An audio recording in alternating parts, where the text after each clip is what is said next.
तो मैं सुनाती हूँ। मेरा नाती आ गया तो आधे में रह गई थी, सॉरी जो है। चलो इसी श्लोक को मैं पूरा करती हूँ। तो हम ये सुना रहे थे, ये 16वां था ये। तो ये मैं सुना रही थी, ये जो है दम, घमंड, अभिमान, क्रोध, कठोरता, अज्ञान भी, ये सब आसुरी संपदा को लेकर उत्पन्न हुए पुरुष के लक्षण हैं।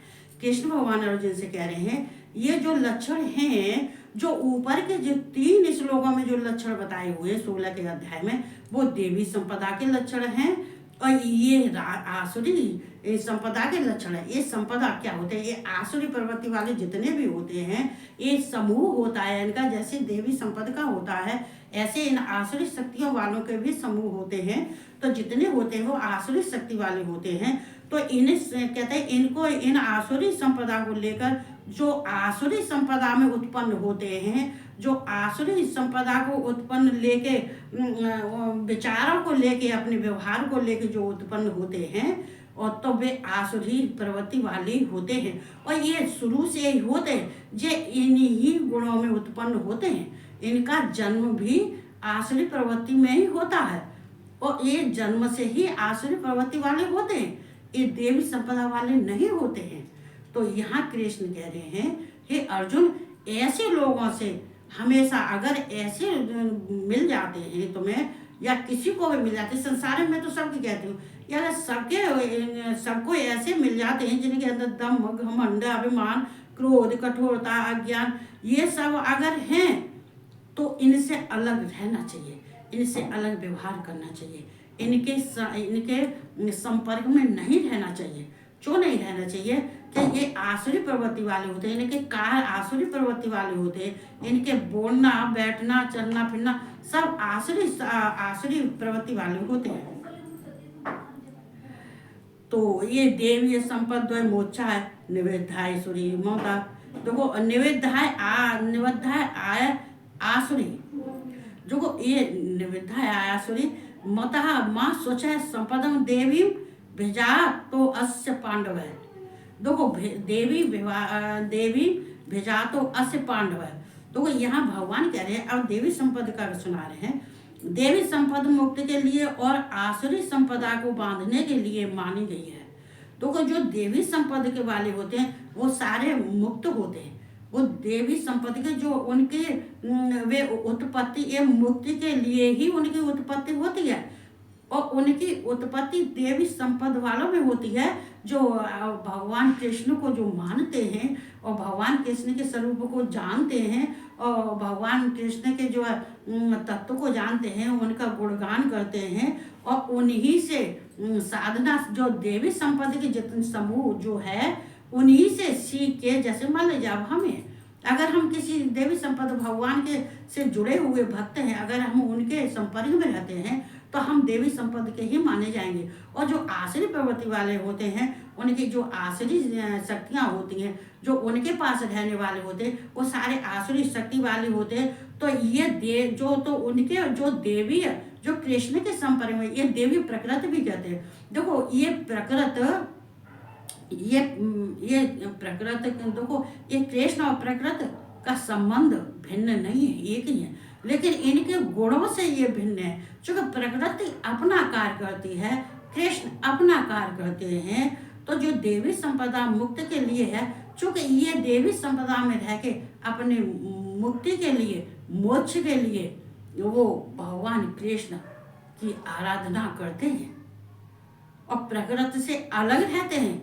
ये प्रकृति के जो गुण हैं, ये जो हैं आसुरी हैं, इनके संबंध प्रकृति से होता है। जो प्रकृति से मनुष्य जो प्रकृति से संबंध रखता है, तो प्रकृति से ही उत्पन्न होता है। तो प्रकृति उन्हें ही उनके आसुरी प्रवृत्तियों में डाल देती है, जो तमोगुणी और रजोगुणी होते हैं, वो सतोगुणी नहीं होते हैं। तो यहाँ कह रहे हैं, तो ये देवी संपदा मुक्ति के लिए होती है, इससे हमें मुक्ति मिलती है। हम अगर भगवान की शरण में रहते हैं, भगवान के हम पूजा पाठ करते हैं, हम ये मंत्र जाप करते हैं, उनका गुणगान कीर्तन करते हैं, अपने कानों से उनका देवी भागवत की कथा सुनते हैं, हम कृष्ण के भगवान के भागवत, ये शिव, ये पुराण, ये वेद और पुराण और महात्मा भी इसको ही कहते हैं। महात्मा और वेद पुराण जितने भी हैं सब इसी बात को कहते हैं कि देवरी संपत्ति से जुड़ने वाला उसकी मुक्ति मिलती है और उसको भोग और मुक्ति और मोक्ष सब मिलता है। तो और आसुरी संपदा को बांधने के लिए मानी गई है।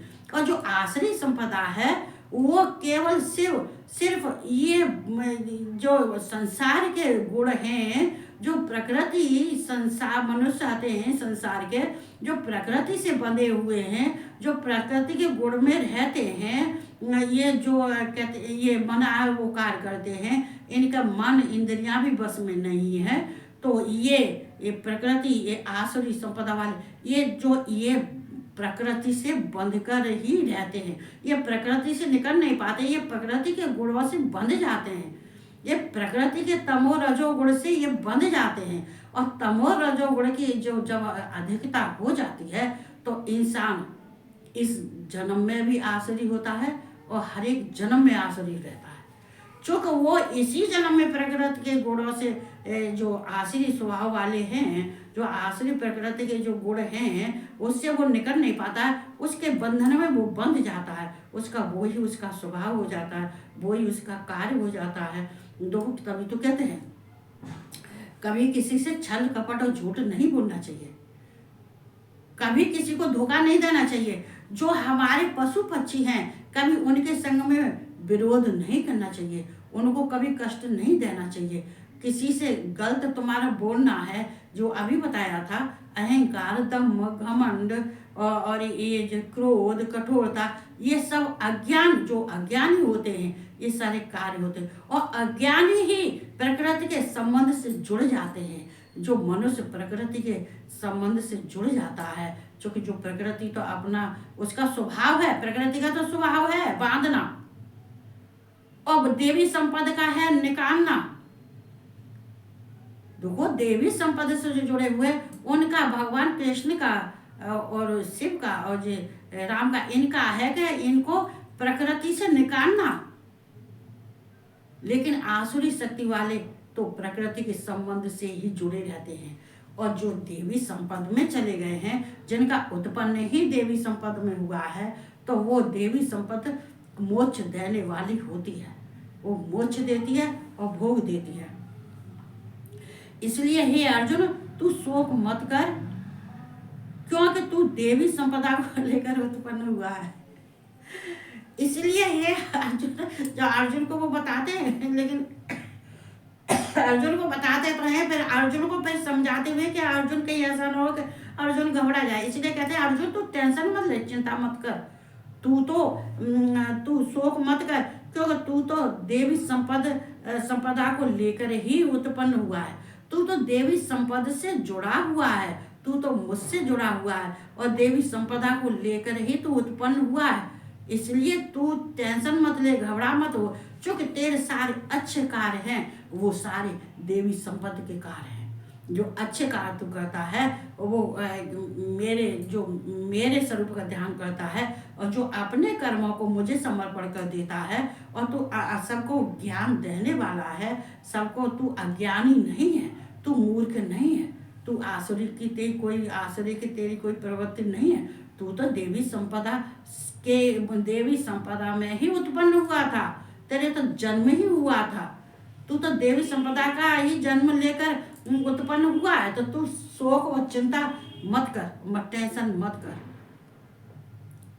तो यह भगवान कृष्ण उनको समझा रहे हैं। तो मैं यहाँ देखो मैं बस इतना ही सुनाऊंगी।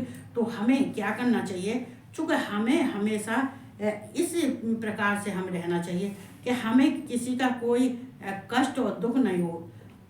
चूँकि जो हम किसी को जो देते हैं वो हमें वापस मिलता है। हम किसी को जो कहते हैं कि हम आसुरी स्वभाव में रहते हैं, तो हम न अपना भला करते हैं, न परिवार का करते हैं, न वंश परंपरा का करते हैं। जो नहीं करते हैं कि देखो ये सब क्या है, देखो अगर तुम ये लोहा है और ये चुम्बक से स्पर्श हो जाता है इसका, तो ये लोहा चुम्बक से चिपक जाता है। इसीलिए ऐसे ही ये कृष्ण भगवान ये संसार में हैं, और संसार में सबके प्राणियों के अंतर आत्माओं में हैं, लेकिन जो आसुरी प्रकृति वाले होते हैं उनके गुण अलग होते हैं, वो बिल्कुल भिन्न रहते हैं, देवी संपदा वालों से बिल्कुल भिन्न, अलग, बिल्कुल भिन्न है। मैंने तो ऐसे ऐसे को देखा, चूंकि ये महात्मा और सिद्ध पुरुष भी कह रहे हैं, चूंकि जो जो वेदों का अध्ययन करता है, जो शास्त्रों का अध्ययन करता है, वेदों और शास्त्रों का अध्ययन करने वाला, उसको सारा देवी संपदा से का सारा ज्ञान हो जाता है। उसका साधन, ये देवी संपदा क्या है, ये साधन है। इसी को वैसे देवी संपदा को प्रकृति भी कहते हैं, लेकिन जो प्रकृति ऐसा नहीं है कि संसार वालों को ही बांधती है अपने गुणों से। ये प्रकृति सबको मोक्ष भी दिलाती है। ये प्रकृति के कार्य आसुरी प्रवृत्ति में डालना नहीं है, ये मोक्ष दिलाने वाली भी होती है, ये जो मोक्ष भी दिलाती है। चूँकि हम जब अच्छी चीज़ों को चले जाते हैं तो हमारी खराब चीज़ अपने आप ही स्वतः ही अलग हट जाती है। जब हमारे अंदर कोई अच्छी चीज़ है ही नहीं है, जब खराब खराब हमारे अब गुण भरे हुए हैं, तो फिर अच्छी चीज़ भी आके और वापस लौट जाती है। ये मेरी अनुभव वाली बात है। तो मैं इतना ही सुना, मेरा नाती आ गया, उसने सारा मोबाइल सब खींच लिया, तो मैं थोड़ा सा शिव पुराण भी सुनाती हूँ, और सबको जो है कृष्ण का ज्ञान लेते रहना ये बहुत ज़रूरी है जीवन के लिए, जीने के लिए हमें बहुत ज़रूरी है। अगर गीता नहीं होती, अगर कृष्ण नहीं होते और शिव नहीं होते, तो आज हम किस गड्ढे में पड़े होते। मेरी कहानी बहुत लंबी है और मेरी कहानी बहुत विचित्र है, इसलिए मुझे सब कुछ अनुभव है, छोटी सी उम्र में सारा अनुभव हो गया। तो हमें ज्ञान लेना चाहिए, जो है संसार में नहीं रहना चाहिए भ्रमण के कि संसार में रम गई। ये संसार अच्छा भी है और बुरा भी है, हम बुरा ही नहीं कह सकते और अच्छा भी नहीं कह सकते, लेकिन अपने से प्यार करो, अपने से जब हम अपने से जुड़ जाते हैं, जब अपने से हम प्यार करते हैं, जब अपने को समझ जाते हैं, तो हम अच्छा बुरा स्वतः ही हमारा अंदर ज्ञान आ जाता है। तो यही कहते हुए बस मैं सबको जय श्री कृष्ण और राधे राधे और गुड नाइट।